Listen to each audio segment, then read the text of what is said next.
Hello all welcome to our channel. So director Sandeep Reddy Vanga recent ఇంటర్వ్యూలో కొన్ని సంచలన విషయాలను బయటపెట్టాడు. అది యానిమల్ కాంట్రవర్సీ గురించి కావచ్చు, కబీర్ సింగ్ గురించి కావచ్చు, ప్రభాస్తో స్పిరిట్ గురించి కావచ్చు. సో ఇలా చాలా విషయాల్ని ఆయన మనతో పంచుకున్నాడు. సో ఇప్పుడు ఆ విషయాల్ని డిస్కస్ చేసుకుందాం. ఇంకెందుకు late, let's get in to the video. So ఈ వీడియోలో డైరెక్టర్ సందీప్ రెడ్డి వంగ స్పిరిట్ గురించి ఏం చెప్పాడంటే, సో హోస్ట్ అడిగిన ప్రశ్నకు మీరు కబీర్ సింగ్తో షాహిద్ కపూర్కి, యానిమల్తో రణబీర్ కపూర్కి కెరీర్ బెస్ట్ సినిమాలని ఇచ్చారు, అలాగే హైయెస్ట్ గ్రాసర్ సినిమాని కూడా వాళ్ళ లైఫ్లో ఇచ్చారని చెప్పాడు. అలాగే స్పిరిట్తో ప్రభాస్కి ఆయన లైఫ్లో హైయెస్ట్ గ్రాసర్ ఫిల్మ్ని ఇస్తారా అని అడిగితే, సో సందీప్ రెడ్డి వంగ గారు ఏం చెప్పారంటే, సో ఆయనకి హైయెస్ట్ గ్రాసర్ ఫిల్మ్ ఇవ్వాలంటే కల్కిని అలాగే బాహుబలిని దాటాలి, అంటే 2000 కోట్ల కలెక్షన్తో ఆయనకు సినిమా ఇవ్వాలని చెప్పాడు. సో అది బ్రేక్ చేస్తారా అని అడిగితే, సో చెప్పలేము, బట్ నేను ట్రై చేస్తాను మ్యాక్సిమం అని చెప్పాడు. సో స్పిరిట్ ఎలా ఉండబోతుంది అనే దానికి సందీప్ రెడ్డి వంగ చెప్పకనే చెప్పాడు. అంటే ఒక 1000 to 1500 crores అయితే పక్కా కొడతానని చెప్పాడు. అలాగే మ్యూజిక్ డైరెక్టర్ హర్షవర్ధన్ రామేశ్వర్ కూడా స్పిరిట్ ఒక బ్లాస్ట్ అని చెప్పాడు. ఎందుకంటే మేము ఆల్రెడీ మ్యూజిక్ సెట్టింగ్ స్టార్ట్ చేశాము. సో కొన్ని ట్యూన్స్, కొన్ని మ్యూజిక్స్, కొన్ని బ్యాక్గ్రౌండ్ స్కోర్స్ వర్కౌట్ అయినాయి. అండ్ షూటింగ్ స్టార్ట్ అయినాక మేము వాటిని బయట పెడతామని చెప్పాడు. అండ్ అలాగే సందీప్ రెడ్డి వంగ కూడా సో స్పిరిట్ గురించి త్వరలో మంచి అప్డేట్ ఇచ్చే అవకాశం ఉంది. అండ్ షూటింగ్ స్టార్ట్ అయ్యే ఛాన్సెస్ కూడా చాలా ఉన్నాయి. ఎందుకంటే ఆల్మోస్ట్ ఇప్పుడు 2 years అయిపోతుంది. ఆయన స్క్రిప్ట్ మీదే వర్క్ చేస్తున్నారు. అండ్ మేబీ అంతా ఆడిషన్స్ అంతా జరుగుతున్నాయి. అండ్ షూటింగ్ కూడా త్వరలోనే జరగబోతుంది అనేది తెలుస్తుంది. అలాగే ఒక యానిమేషన్ టైటిల్, ఒక స్పిరిట్ యానిమేషన్ టైటిల్ వీడియోను కూడా బయట పెట్టే ఛాన్సెస్ ఉన్నాయి. ఎలాగైతే యానిమల్కి ఒక బ్యాంగాన్లో ఆ టైటిల్ రివీల్ చేశారో, సో దీనికి కూడా అలానే చేస్తారేమో. సో మేబీ ఇది ఒక కాప్ స్టోరీ కాబట్టి ఒక డిఫరెంట్ జానర్లో సందీప్ రెడ్డి వంగ దీన్ని ప్లాన్ చేయొచ్చు. అలాగే ఈ ఇంటర్వ్యూలో హోస్ట్ అడిగిన చాలా క్వశ్చన్స్కి సందీప్ రెడ్డి వంగ ఆన్సర్ చెప్పాడు. సో అవి ఏంటంటే, యానిమల్ కాంట్రవర్సీ ఏంటి అని అడిగితే, సో కొందరు సినిమాని చూడకుండానే రివ్యూస్ ఇస్తున్నారు, ఆయన చాలా బ్యాడ్గా మాట్లాడుతున్నారు, సెక్సువాలిటీ గురించి, వైలెన్స్ గురించి చాలా బ్యాడ్గా మాట్లాడుతున్నారు అని చెప్పాడు. అండ్ ఏ సర్టిఫికేట్ ఇవ్వడం గురించి, కబీర్ సింగ్కి అసలు ఏ సర్టిఫికేట్ అనేది రాకూడదు, అదొక ప్యూర్ లవ్ స్టోరీ. బట్ నేను యానిమల్కి ఇంత రచ్చ అవుతుంది, ఇలాంటి కైండ్ ఆఫ్ ఏ సర్టిఫికేట్ వస్తుంది అనేది నేను చాలా ఎక్స్పెక్ట్ చేశాను అని చెప్పాడు.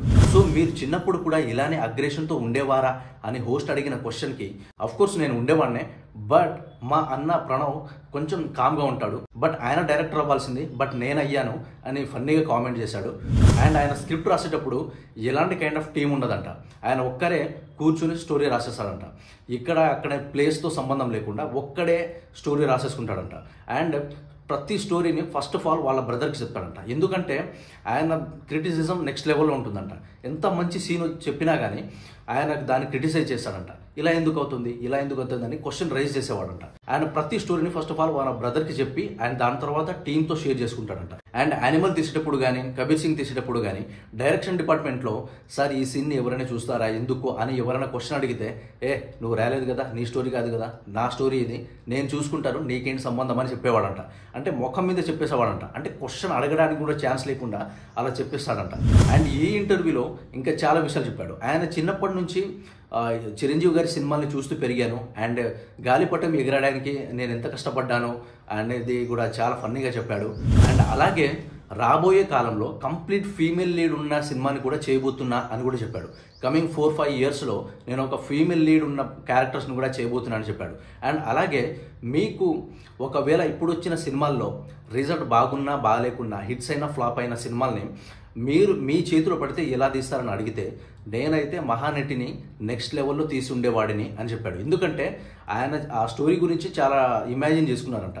సో మహానటిని ఇలా తీయొచ్చు అనేసి ఆయన ప్లాన్ చేసుకున్నారంట. అండ్ గతంలో కూడా ఒక ఇంటర్వ్యూలో ఆయన చెప్పాడు, నాకు కానీ ఛాన్స్ వస్తే మైకేల్ జాక్సన్ బయోగ్రఫీని తీస్తానని చెప్పేసి ఆయన చెప్పాడు. సో మైకేల్ జాక్సన్ బయోగ్రఫీని తీయాలంటే ఎలాంటి కైండ్ ఆఫ్ హీరో కావాలి, ఎవరైతే దాంట్లో మెయిన్ క్యాస్ట్గా చేస్తే బాగుంటుంది అనే క్వశ్చన్స్ కూడా వచ్చాయి. బట్ మేబీ ఈయనకి బయోగ్రఫీలో గురించి కొంచెం ఇంట్రెస్ట్ ఉన్నట్టుంది. ఫ్యూచర్లో ఏమైనా మనం చూడొచ్చు. అండ్ ఆయన ఇంకో విషయం కూడా చెప్పాడు. సో నా సినిమాల్లో క్యారెక్టర్ బేస్డ్ సినిమాలు అంటే హీరోయిక్ సినిమాలు ఉంటాయి కాబట్టి సో వాళ్ళల్లో ఆ అగ్రెషను, కోపము అండ్ అలాగే ఆ లవ్వు కొంచెం ఎక్కువగానే ఉంటాయి. నేను ఎక్కువగానే చూపిస్తాను ఆ క్యారెక్టర్స్ ద్వారా అని చెప్పాడు. సో ఒక ఐఏఎస్ ఆఫీసర్ యానిమల్ లాంటి సినిమాల వల్ల మనం ఇంకో 10 తరాలు వెనక్కి వెళ్ళిపోతున్నాం అనేసి చెప్పాడనమాట. సో ఆయనకు కూడా కౌంటర్ ఇచ్చాడు. సో ఇలాంటి kind of criticism Sandeep Reddy Vanga మీద ఎంత ఉంటుంది అనేది చూడాలి. సో ఆయన స్పిరిట్ని ఎలా టేక్ ఓవర్ చేస్తాడు అనేది మాత్రం డెఫినెట్గా మనం చెప్పలేము. అండ్ ఆయన స్పిరిట్ గురించి ఇంకో ఇంటర్వ్యూలో కూడా చెప్పాడు. స్పిరిట్తో ఫస్ట్ డే అంటే డే 1 ఒక 200 గ్రాస్ కలెక్షన్ని పెట్టాలి అని చెప్పాడు. బట్ ఇప్పుడు వస్తున్న సినిమాలు చూస్తుంటే పుష్ప కానీ అండ్ దేవరా కానీ అండ్ కల్కి కానీ ఇలాంటి చాలా సినిమాలు డైరెక్ట్ 300 కోట్ల కలెక్షన్ని పెడుతున్నాయి day 1, just day 1. And so మనం జస్ట్ ఇమాజిన్ చేసుకోవచ్చు, ఇండియాస్ బిగ్గెస్ట్ స్టార్ ప్రభాస్తో ఒక వైలెంట్ డైరెక్టర్ సందీప్ రెడ్డి వంగ గారు సినిమా తీస్తే అది ఎలా ఉంటుంది అనేది మనం జస్ట్ వెయిట్ చేసి చూడాల్సిందే. సో మేబీ నేనైతే అది నెక్స్ట్ లెవెల్లో ఉండబోతుందని అనుకుంటున్నాను. అండ్ సో టీం అందరూ కూడా చాలా ఎగ్జైటింగ్గా ఉన్నారు అండ్ ప్రభాస్ ఫ్యాన్స్ కూడా చాలా ఎగ్జైటింగ్గా ఉన్నారు. అండ్ సో మనమైతే స్పిరిట్ గురించి వెయిట్ చేద్దాం అండ్ సినిమా ఎలా ఉంటుందో చూద్దాం. సో ఇది గైస్ ఈ వీడియో వచ్చేసి. సో నెక్స్ట్ వీడియోతో మళ్ళీ కలుసుకుందాం. Until then bye.